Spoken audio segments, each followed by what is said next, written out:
విధి విచిత్రమో లేకపోతే యాదృచ్ఛికమో తెలియదు కానీ ఏపీకి చెందినటువంటి ఇద్దరు ఎంపీలు, అది కూడా ఒకటే స్థానం నుంచి పోటీ చేసినటువంటి వాళ్ళు పూర్తిగా రాజకీయ సన్యాసం తీసుకోవటం జరిగింది. ఇది నిజం.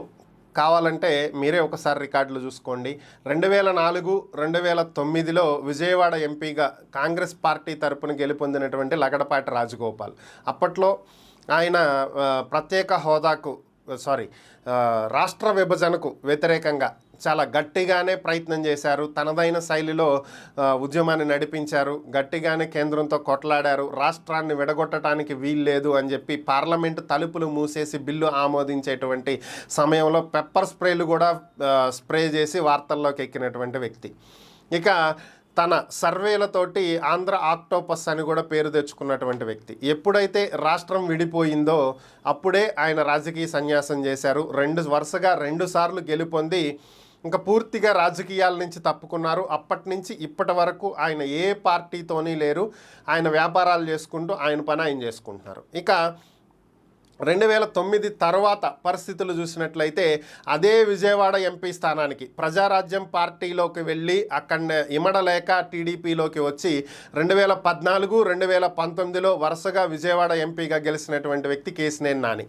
ఇంకా 2019లో జగన్ వేవ్లో దాదాపుగా అన్ని స్థానాలు 151 స్థానాలు కొట్టుకుపోయినా సరే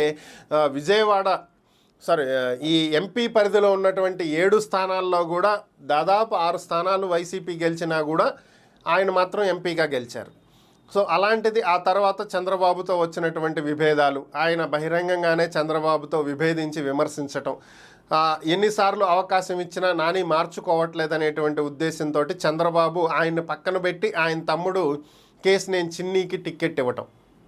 సో దీంతో ఆయన మరలా వైసీపీలోకి వెళ్ళటం జరిగింది. వైసీపీ నుంచి పోటీ చేసి 2024లో ఓడిపోవటం జరిగింది. వరుసగా 2014, 19లో గెలిచినటువంటి కేశినేని నాని నిన్ననే ప్రకటన చేశారు. ఇక రాజకీయాల నుంచి పూర్తిగా తప్పుకుంటున్నట్లు, రాజకీయాలకు స్వస్తి పలుకుతున్నట్లు ప్రకటించారు.